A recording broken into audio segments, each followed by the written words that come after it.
A year ago, Paul O'Neill was fired from his job as George Bush's Treasury Secretary for disagreeing too many times with the president's policy on tax cuts. Tonight, O'Neill, who is known for speaking his mind, talks for the first time about his 2 years inside the Bush administration. His story is the centerpiece of a new book being published this week about the way the Bush White House is run. Entitled The Price of Loyalty, the book, by a former Wall Street Journal reporter, draws on interviews with high-level officials who gave the author their personal accounts of meetings with the president, their notes and documents. But the main source of the book was Paul O'Neill. Paul O'Neill says he's going public because he thinks the Bush administration has been too secretive about how decisions have been made. Contrary to how we practice politics today in this country, there is some market for the truth. Somebody's going to call it a kiss and tell book. I've come to believe that people will say damn near anything, so I'm sure somebody will say all of that and more. O'Neill, who was George Bush's top economic policy official, says in the book that the president did not make decisions in a methodical way. There was no free flow of ideas or open debate. At cabinet meetings, he says the president was like a blind man in a room full of deaf people. There is no discernible connection, forcing top officials to act on little more than hunches about what the president might think. This is what O'Neill says happened at his first hour-long one-on-one meeting with Mr. Bush. I went in with a long list of things to talk about, and I thought to engage on.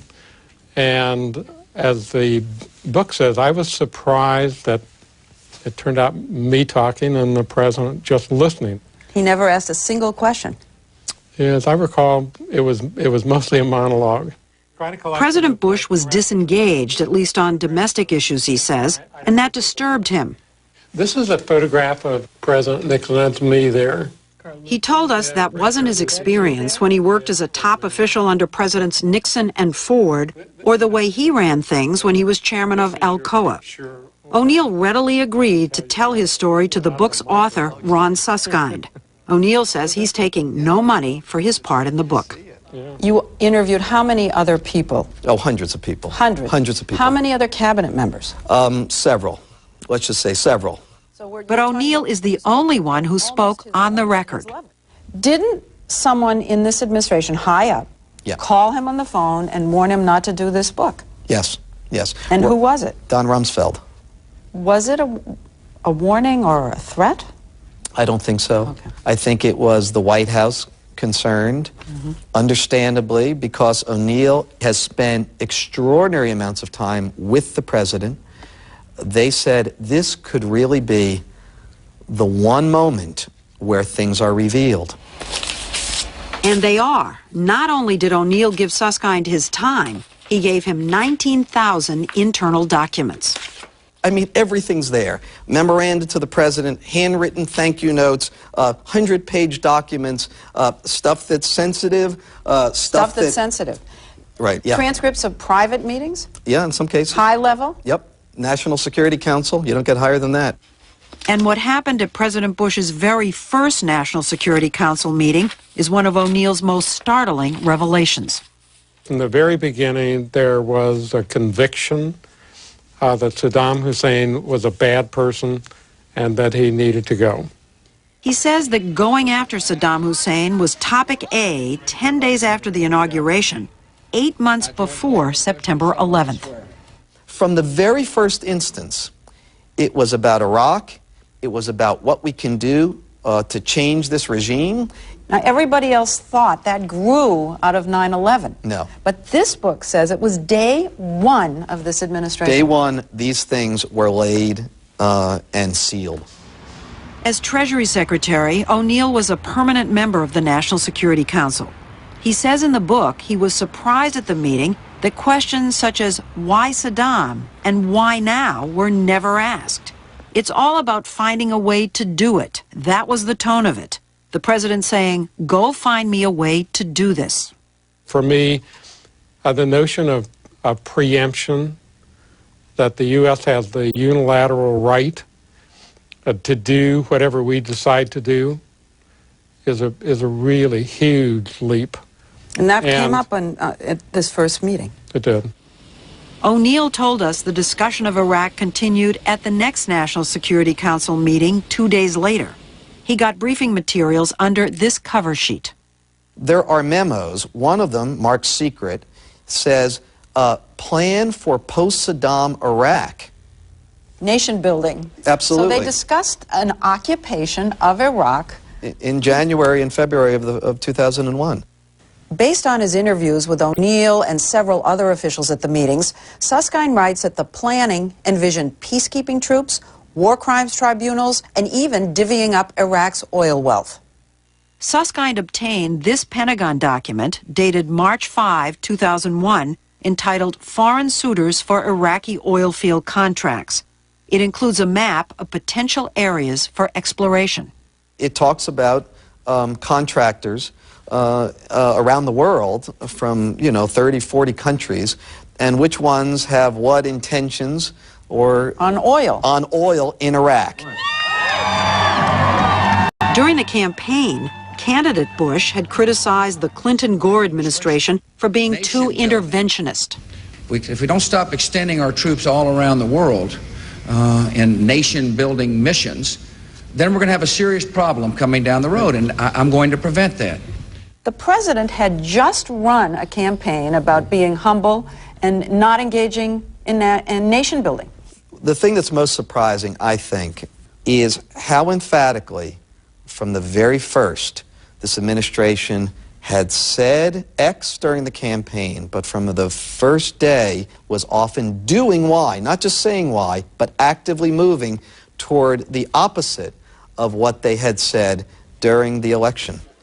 But the president had promised to cut taxes, and he did. Within 6 months of taking office, he pushed $1 trillion worth of tax cuts through Congress. This is significant, and this is only the beginning. But O'Neill thought it should have been the end. After 9/11 and the war in Afghanistan, the budget deficit was growing.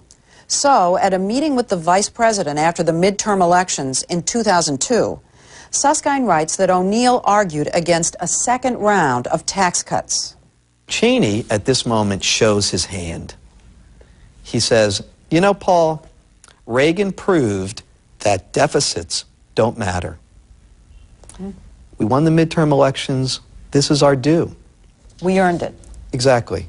What does O'Neill think? O'Neill is speechless.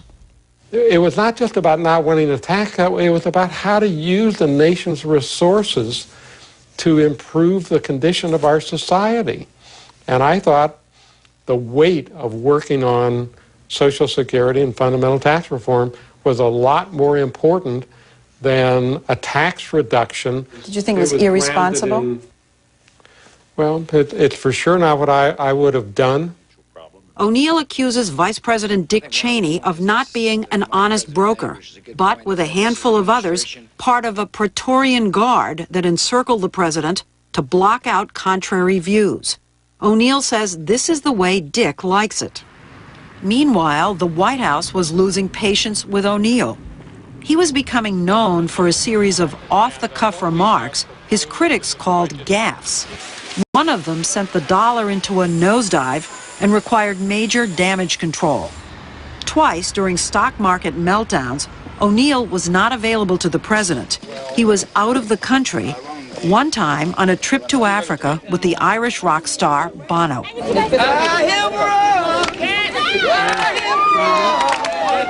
Africa made an enormous splash. It was like a road show. He comes back, and the president says to him at a meeting, says, you're getting quite a cult following. And it clearly was not a joke, and it was not said in jest. It was.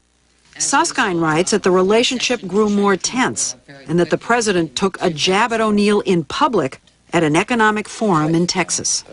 And I'm just honored to be sitting beside one of my heroes. Who, O'Neill? We found one, O'Neill. The two men were never close. O'Neill was not amused when Mr. Bush began calling him the Big O. He thought the president's habit of giving people nicknames was a form of bullying. Everything came to a head for O'Neill at a November 2002 meeting at the White House of the economic team. Well, it's a huge meeting. You've got Dick Cheney from the, secure location on the video. The president is there. Susskind, who was given a nearly verbatim transcript by someone who attended the meeting, says everyone expected Mr. Bush to rubber stamp the plan under discussion, a big new tax cut. But according to Susskind, the president was perhaps having second thoughts about cutting taxes again and was uncharacteristically engaged. He asks, haven't we already given money to rich people? This second tax cut's going to do it again. The president himself says, but we already gave it to the rich people? Yes. He says, why are we doing it again? Why are we doing it again? He says, why are we doing it again? Now, his advisors, they say, well, Mr. President, the upper class, they're the entrepreneurs. That's the standard response. And the president kind of goes, okay, that's the response. And then he comes back to it again. Well, shouldn't we be giving money to the middle? Won't people be able to say, you did it once and then you did it twice, and what was it good for? But according to the transcript, White House political advisor Karl Rove jumped in. Karl Rove is saying to the president a kind of mantra, stick to principle, stick to principle. He says it over and over again. And he's saying stick and don't waver. Don't waver. In the end, the president didn't.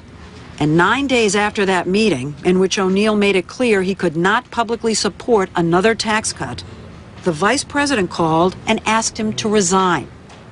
With the deficit now climbing toward $400 billion, O'Neill maintains he was in the right. But look at the economy today. Yes, Can't the White House say, look, we were right and O'Neill was wrong? Well, in the last quarter, the growth rate was 8.2%. Wow.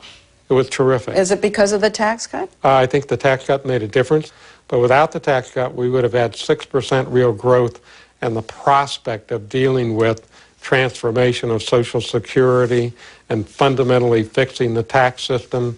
And to me, those were compelling competitors against more tax cuts. While in the book, O'Neill comes off as constantly appalled at Mr. Bush, he was surprised when I told him I found his portrait of the president unflattering. You really think so? Are you joking? No, Are you teasing me? No, I'm not at all. I tell you, it really jumps out. I'll be darned. You're giving me the impression that you're just going to be stunned if they attack you for this book. And they're going to say, I predict, it's sour grapes. He's getting back because he was fired. I will be really disappointed if they react that way, because I think they'll be hard put. But are you prepared for it? Well, I don't think I need to be, because I can't imagine that I'm going to be attacked for telling the truth. Why would I be attacked for telling the truth? White House spokesman Scott McClellan was asked about the book on Friday and said, "The president is someone that leads and acts decisively on our biggest priorities, and that is exactly what he'll continue to do."